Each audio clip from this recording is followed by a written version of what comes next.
stream going for those folks who are watching on Facebook, YouTube, and X. So thanks so much for joining us tonight. And a lot of us saw some rain today. It was much needed. We haven't seen a whole lot of rain in a while. So let's turn things over to our meteorologist, Joe. And Joe, we could probably use even a little more rain. Could we see anytime soon? Yeah, some areas are getting some tonight, Maya. You know, I woke up, I was outside earlier today, like mid-morning, the sun was out, it was beautiful. And then the clouds rolled in and we did get, as you pointed out, some rain for some spots. Areas, you know, if you're southwest of Baldwin, south of Ludington, you've had about an inch and a half of rain already today. Wow. In those areas. Other spots, you know, if you're up around Newberry, you haven't had much at all so far. But we're going to talk about that. We'll see how long that rain is going to last. And then, of course, the tropics getting active again too, Maya, with Hurricane Helene. What will be Hurricane Helene developing. We'll give you the track on that too, coming up a little later in Maine Weather. All right, thanks, Joe. And we are looking ahead to a story that we're going to be covering a little more tomorrow, and that is a groundbreaking for DTE. They are starting the construction on their latest renewable energy project. This one is in Isabella County. Now, DTE is working on 6 solar projects all across the state. So the video that you're looking at right now, this is actually one from a couple months ago. This was a project they're working on in Rogers City in Presque Isle County, but they are hosting a groundbreaking tomorrow in Mount Pleasant at Mission Road Solar Park. And as I mentioned, that is one of 6 solar park projects currently under construction. So the one in Mount Pleasant is a 158 megawatt project with more than 350,000 solar panels.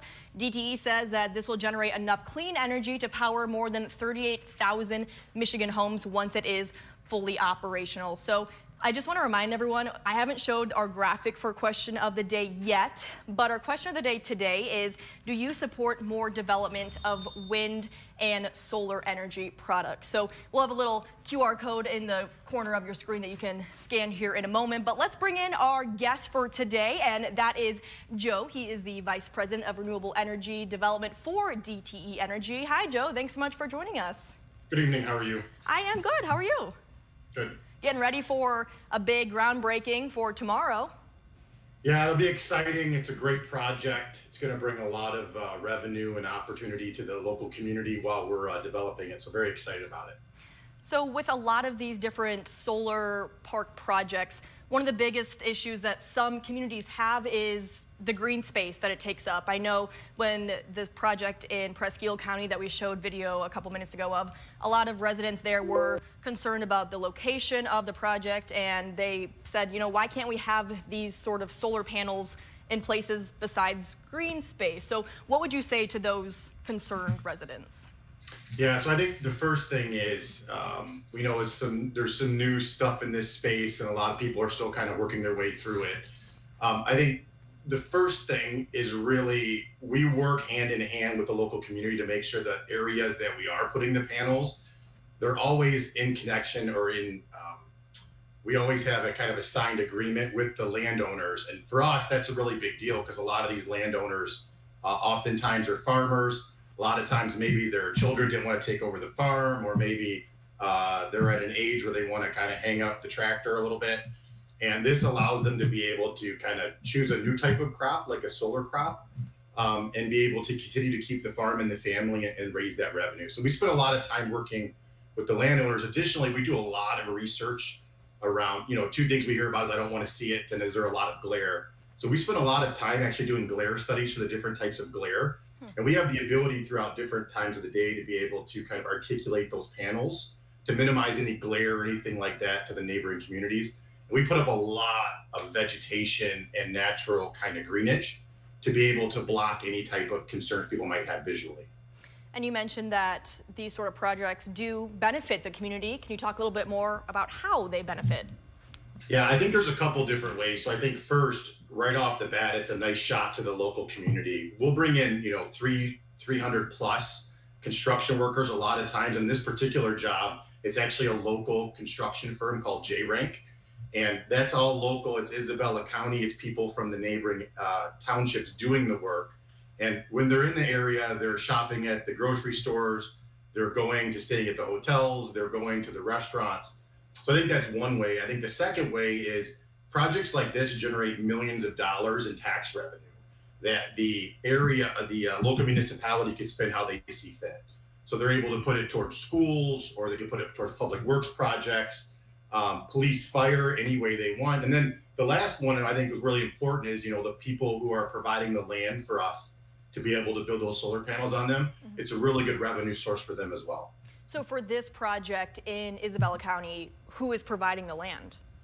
So there's about probably 25 or 30 separate landowners to about 1,000 acres total. Okay. And it's 1,000 acres, but a lot of the area is like, there might be forested area or some natural wetlands. So we don't develop on all of it. We develop on a portion of it that makes sense. Gotcha. So groundbreaking is tomorrow, but what is the timeline for the construction process? Yeah, we expect this park to be online sometime, probably third or fourth quarter of 2025. Wow. Okay. So before we know it. So then how long will the panels, how long will the panels provide power for residents? Yeah, so the panels have a useful life of between 20 and 30 years. And then like anything else, they'll require maintenance and upgrade over their lifetime. So the plan is once the lifespan wears out, to just kind of get them repaired and get them back up and going? Yeah, absolutely. And what's really nice is a lot of times when we're done, we do very minimal amount of messing with the kind of the native soils so when we're able to take the product away, a lot of time the land can actually heal. And our goal is to be able to provide it back to the farmer the way we found it. If there's not another project or something like that that may come along, and really leave it in a better shape than the way it was originally found. And as I mentioned a little earlier, DTE has 6 different projects in the works right now for solar farms. What does the future look like? Do you guys have more projects that you're planning for the next 5, 10 plus years? Yeah, we have about 1,000 megawatts a year coming in starting next year, and that'll be getting us towards our goal, which will be to get 60% of our renewables by 2035 and 100% clean energy thereafter. So our question of the day today for our Unscripted show, which, by the way, for those folks who are watching, that QR code on your screen right now, you can scan that and it'll take you to the question of the day to vote. It is, do you support continued development of wind and solar energy projects in Michigan? As of right now, Joe, about 54% of people say no. So what would you say to those folks who, at this point, they don't support these sort of projects? Yeah, I think a couple of things. I think we've seen similar sentiment in a lot of communities when we first entered in. So I think the first goal for us is when we go into these communities, we want to be treated as like we want to be a good guest and continue to work on relationships to make the community. I mean, we become actively involved in these communities. We go to the 4-H clubs, we go to the farmers fairs and the county fairs, and we spend time investing in the schools. And a lot of times we're able to provide jobs to local communities. So I think first, give us a chance. I think second, the best type of feedback you can give somebody, or the best type of interaction you can get to understand how something is going, is talk to farmers or maybe talk to some other communities. In the future, we're going to be potentially offering some tours for people to come in and visit some of our solar parks to get a feel for it. In most of the cases, some of the people, in the early projects were really hesitant. And as we're getting towards maybe expansion in a few areas, we're seeing a lot of people call us up and be like, hey, this was completely different than I thought it was going to be. The humming noises that we thought were going to be there really aren't noticeable. And overall, DT's done a good job maintaining the area and becoming a part of the community. So I think my ask would be is give it a chance. A lot of times this is, we're retiring very old units of generation in other parts. So this is good investment for not only the state, but, we're creating green energy in Michigan to provide energy to our customers. Mm-hmm. So it's a great economic opportunity for the area. Anything else, Joe, you want to mention about the project happening in Mount Pleasant? Yeah, I think the last thing I'll say is one thing really cool about the Mount Pleasant project is actually fully funded by our voluntary renewable program. So a couple of years ago, we introduced a program for people who wanted to be a bit more forward and, over time, we're going to build up in Michigan, but some people wanted, I want 100% now, I want to help. And we allow them to enroll in this program where for a few extra dollars a month, we take that money, pool it, and this project is actually fully funded by that renewable program. Wow. And it's not something that's passed on to our general customers. So this is actually fully funded by voluntary interest in the project. So wow, very cool. That's really cool. And what is the total cost for this project? I'd have to get back to you on that. It's a couple hundred million. I don't remember the exact number. I apologize. Oh, that's okay. That's still a really cool way to be able to fund this project. Absolutely. All right, Joe, well, thank you so much for joining us on Unscripted and talking a little more about the groundbreaking for the new solar farm in Mount Pleasant. We really appreciate it, and we will be at that groundbreaking tomorrow, and we'll have coverage right here on Up North Live News at 6 and maybe even 6:30. Now, let's take another look at our question of the day. So if you haven't voted yet, this would be a great time to do so. Do you support continued development of wind and solar energy projects in Michigan? As of right now, 46% say yes, 54% say no. I am trying to look for our posts on our Facebook page, but we do have a lot of posts, so I don't see it at the moment. So we'll look at some comments a little later, but we will share one more story with you before we go. This is a story that we just got into our newsroom today, and that is a Swedish aerospace and defense company is choosing to invest right here in northern Michigan. Our very own Audrey Boucher, she tells us why Saab Technologies is coming to Crawford County and the impact that it could have. The city of Grayling has officially been selected by Saab Incorporated to move forward with building its 10th munitions facility in the United States. The Department of Defense, our largest customer, has identified munition capacity in the United States as a key strategic challenge for the United States, and they're pretty focused on increasing capacity. So we are committed to helping them do that. Saab President and CEO Eric Smith says working with the state of Michigan and the National Guard through this selection process helped with their final decision. I think the partnership with the state of Michigan has been great.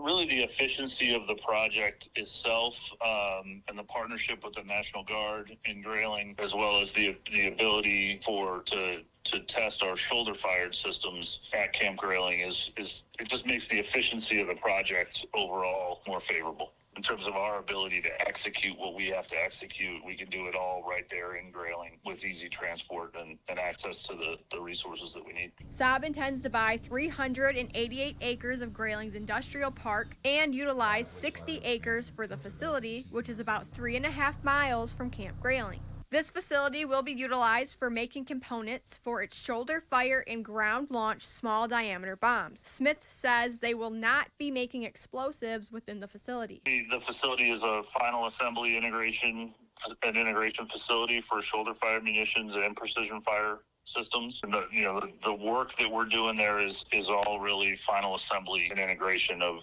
those systems. So it's being built independent of any specific government contracts, but this really is about doing our part to both help with the U.S. capacity, but as well as Saab's global capacity. This facility is set to bring 70 jobs to the area. 70 to start with at the rates they're saying, $20 to $30 an hour.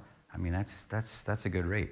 And if things go the right way, it could be up to 140 to 200 jobs up to 3 or 4 years down the road. Saab says they hope to break ground by October and have the facility fully operating by 2026. In Grayling, Audrey Boucher, Up North Live News. We have to take a quick break, but Joe will have more on your forecast in just a few minutes. I'm Jada Johnson from Big Boys TV, and the Fish and Game Report is sponsored by Johnson's Propane.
Well, I can hear the rain hitting the roof of our studio here in Traverse City right now. So for more on the forecast, let's bring back in Joe.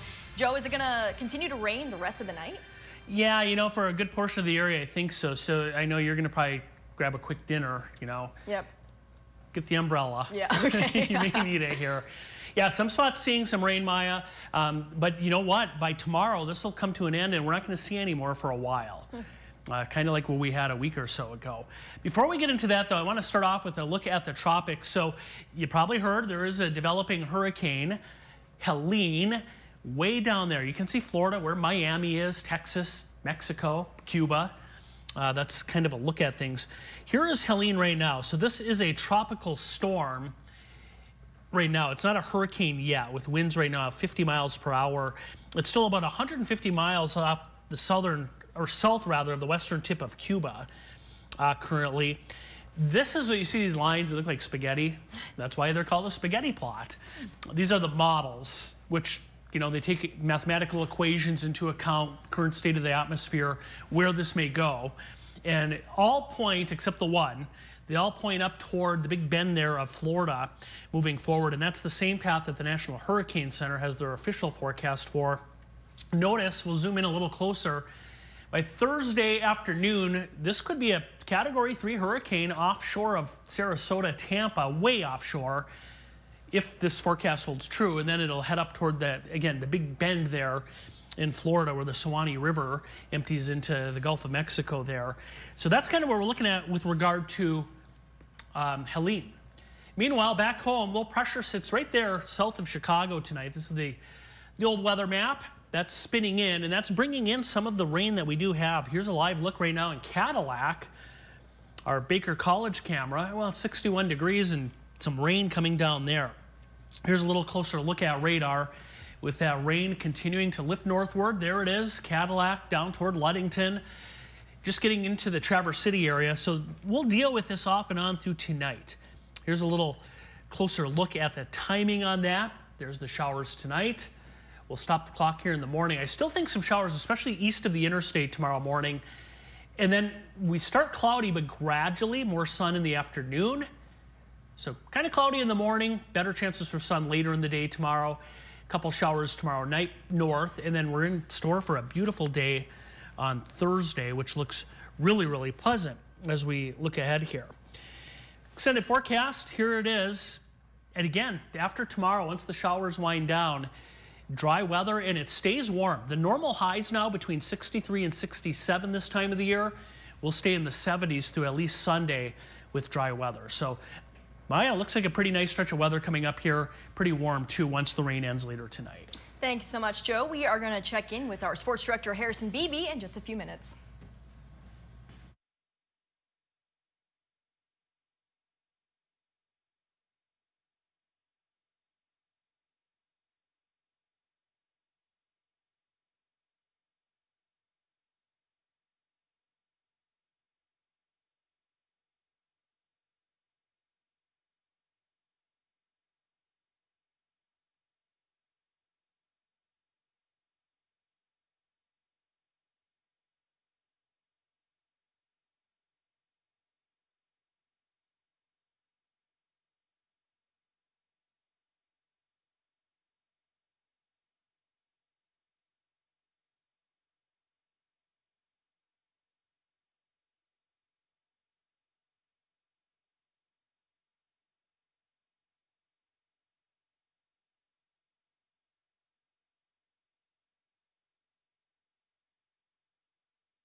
Well, the Detroit Tigers and their fans sure want to see some postseason baseball, and after today, they are one step closer to turning that into a reality, but there is still more work to do. So for more on that, let's bring in our sports director, Harrison Beebe. And Harrison, as I mentioned, pretty big win today for the Tigers.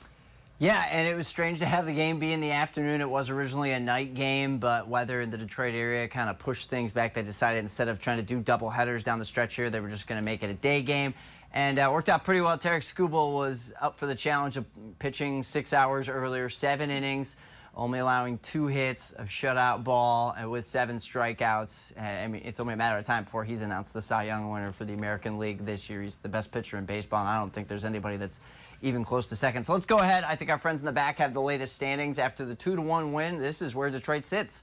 They're actually right now in the number 2 spot for the wild card race. 3 teams will get in. And right now they've jumped Kansas City. Now we expect those standings to change. Could be for the better, could be for the worse. We have to find out. Kansas City's game is delayed right now with the Washington Nationals, so they'll get started in a little bit. Minnesota's taking on the Miami Marlins in about 45 minutes. So both those teams are still playing tonight, so we'll see some changes to it's like election season. We'll see some changes to this graphic later on, and it's exciting to monitor everything that's going on, but as it stands right now, so the Tigers then, if the standings hold true like they were and they get the 2nd spot by the end of the week, they wouldn't have to go to Houston to play. They would go to Baltimore to open the playoffs next week, and they just played in Baltimore over the weekend, and they took 2 of 3 of the Orioles there. So if that holds true next week, then you would have the Tigers winning in the wild card round and advancing to the divisional round of the postseason. Again, all of these are hypotheticals, a long ways to go before we determine that. But it is interesting how hot they're playing and how much they keep climbing, despite how surreal this playoff run has been. Hottest team in baseball right there, the Detroit Tigers. All right, Harrison, thank you so much. We are going to take another quick break, but we'll be back in just a few minutes.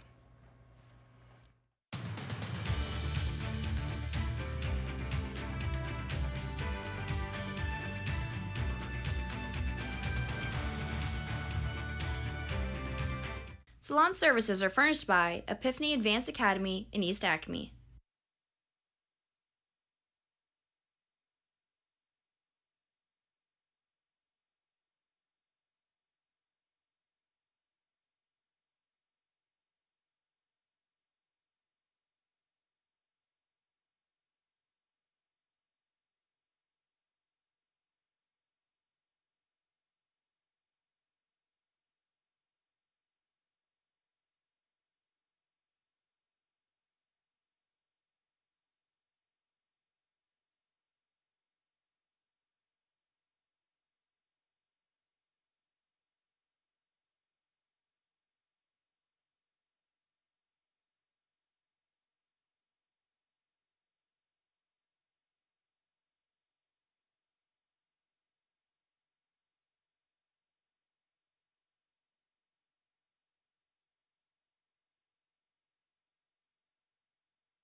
Let's take a look at our question of the day results. Do you support continued development of wind and solar energy projects in Michigan?